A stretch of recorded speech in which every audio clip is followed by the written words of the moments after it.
to us. And finally, I just got disgusted. Very few people had telephones on the base. So, but we did have a payphone right out in the right back of our house, our quarters. So I took a bunch of money with me and went out there and said to Mom, I'm going to the payphone behind the house. I don't know when I'll be back, but I'm going to try to find out something as to what's going on. And Stoney kept saying every letter, I'm working on it from this end. Something has happened from this end. And he even had the general on it over there, who was an army general in charge of the whole mission. And I finally got a hold of a base up at Chicopee Falls, Massachusetts, because that's where I left before to go to Turkey. And I said, would you look up on the records and see what's happened to my orders? I've been waiting 3 months, 4 months. And he finally found them, and he said, Mrs. Stone, your child isn't 6 months old yet. You can't go. And I said, I wasn't wanting to go by ship. If you wanted to go by ship, your child had to be 6 months old. That's where the rub came in. Somebody somewhere got the idea I wanted to go by ship. I had my orders within 3 days. Then we were going nuts trying to get everything ready to go. We'd been sitting there and sitting there. Well, I've done quite a bit of pre-sending over canned milk and all the stuff I thought I was going to need over there, of course. And so we got me ready, and I got a plane ticket, and my mother drove us to Columbia, where I caught the airplane and went up to Chicopee Falls, and within about 24 hours, I was on my way to Iran. Well, the first stop. We ended up stopping again, just like we did when we went to Turkey. We ended up on the island of Cyprus. No, Azores, excuse me, the Azores. And we were stuck there a couple of 3 days, which was okay with the baby because I had washing to do and all that. And then we started out from the Azores to go to Saudi Arabia, and we hit a bad sandstorm and we ended up in Cyprus, another island, and we stayed there a couple of days. So by the time I got to Saudi Arabia, I was sort of at the end of my rope, and I walked into billeting, where they give you a place to live, stay, and a poor little corporal was standing there. He said, I don't know where I am, but you have to find me a place to live. And I have to have a place where I can wash diapers and give my baby a decent bath. He said, oh no, I'll do the best I can. And I shouldn't have been so hard on him, but anyway, I was getting to the end of my rope. And come to find out, I had a darling little rock house with 2 bedrooms, and I could wash, and it was the greatest billeting I'd ever had in military. And they also called up to Tehran and said, Mrs. Stone is waiting here for a ride, so send somebody down for her right away. So next day an airplane came down and got me, took me up to home, what was going to be my home for 2 years, well, less than 2 years.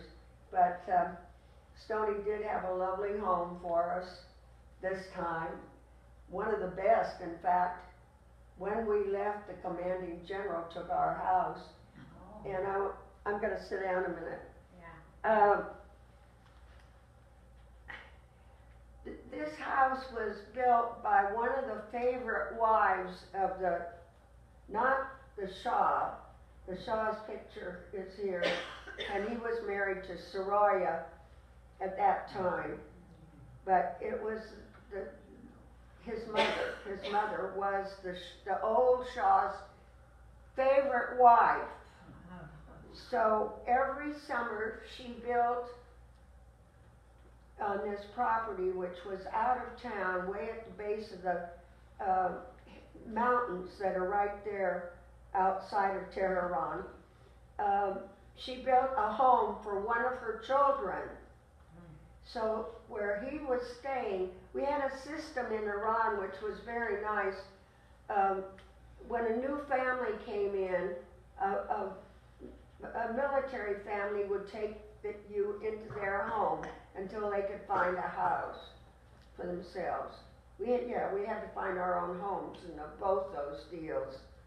So the home that Stoney was taken into was a lovely couple, and they had two little children, a little girl and a new baby too that she'd had over there.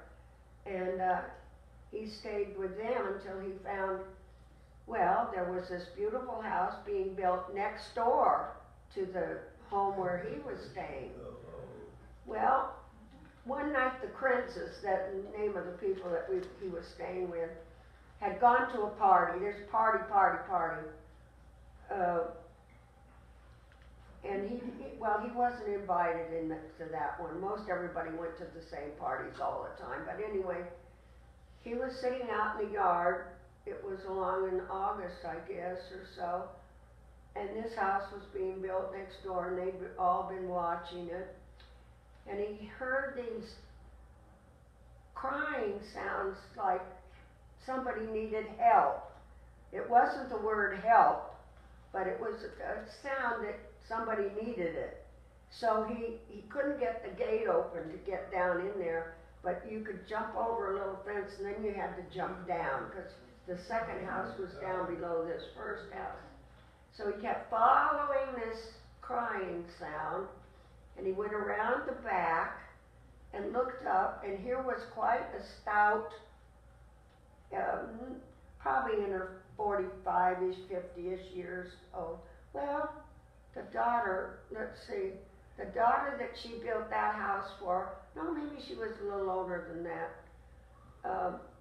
She was a beautiful woman, the daughter. She looked like Jane Russell. And even in those days, she wore tight blue jeans and a t-shirt. And was married to a very well-to-do lawyer in Tehran. And this was to be their new home. They lived downtown, but this house was to be their new home. Well, the mother was up there crying and crying. Up over the master bedroom, she had built what they call a summer kitchen, where you could cook outside and be outside.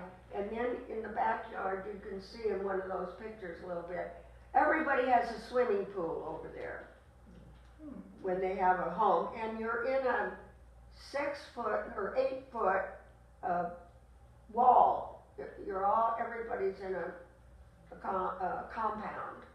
All the houses. Everybody has a big wall all the way around. And so we had quite a nice yard with a swimming pool. Well, you eat, and that's a summer kitchen. Anyway, she climbed up this little ladder, and she couldn't get down. Scared to death. So Stoney got up there, and she was all in black with her chador, the scar, thing that they wear, chadora. Anyway, their kind is a half moon black. If you can visualize that. They put it over their head, and they put 2 little bits of it in their mouth and hold it in their mouth. And then it comes down and covers them. That's the kind of robe or covering that the women in Iran were wearing at that time. Anyway, she was all in black and long dress. He got her down and got her off and calmed her down, and I guess he asked her, he got the maid from next door to come and interpret for him.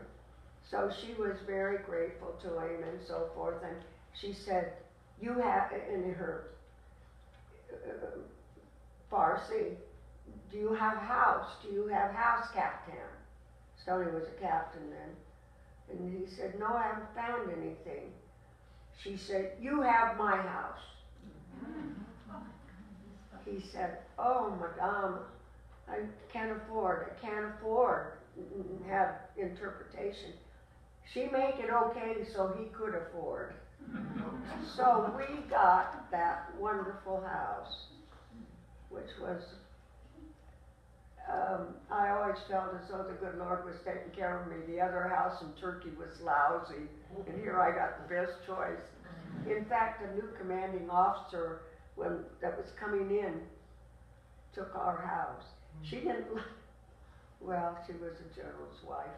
Anyway, she didn't like it because when you opened the big gates, you drove the car into the garage and you got out, and here was walked a little ways, and here was an entrance. Well, that was the kitchen entrance. That was the servants' entrance. So she put a fence across there so nobody could go in that way except the servants. She made everybody walk clear around the front and come in the front door. Well, you know me, I didn't pay any attention. Well, we didn't entertain that. We did have one nice big party, but in the house, but we didn't entertain that much in the house anyway. A little bit, but not much.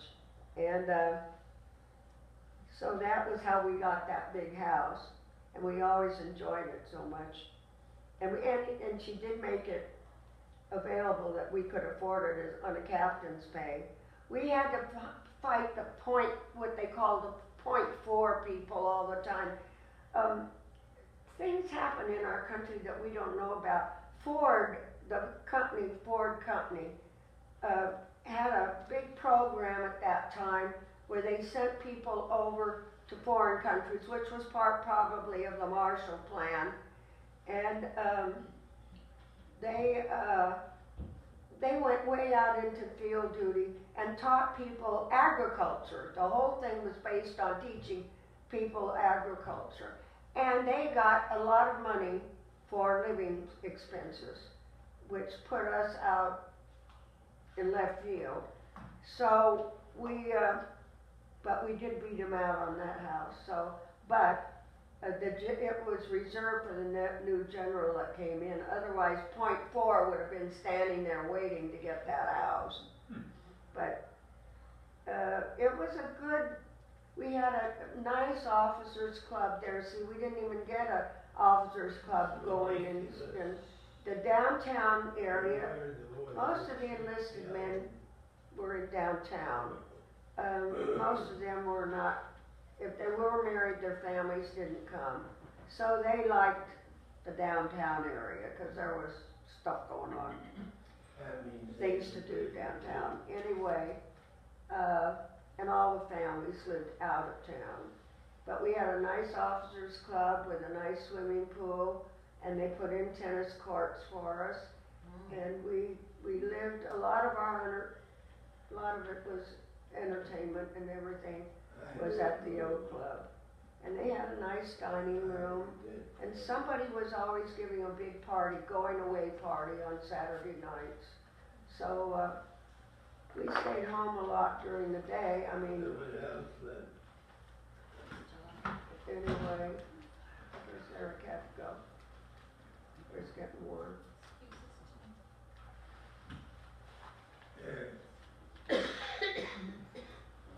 Anyway, I had a few things to tell you about. There was a funny thing that happened in Turkey. One Christmas, the first Christmas we were there, we'd been playing bridge over one of our friends, and we went back to another friend's house, and he opened the door, and in the hallway there was this huge Christmas tree. It was hard to get any kind of a Christmas tree over there. And they had a houseman, and he opened the door for us, and we went in, and we were going to have some coffee and cake or something. And we kept saying, Sabri, Sabri, where did this tree come from? Where did this big Christmas tree come from? And he kind of played dumb and didn't answer. So Jack, who was head of the family, said, go ahead, Sabri, go to bed. So the next day they kept trying to find out. Well, then the rumor came around, and the news came around to the servants that there were two embassies or four, let's see, two on each side, going up this hill, and then the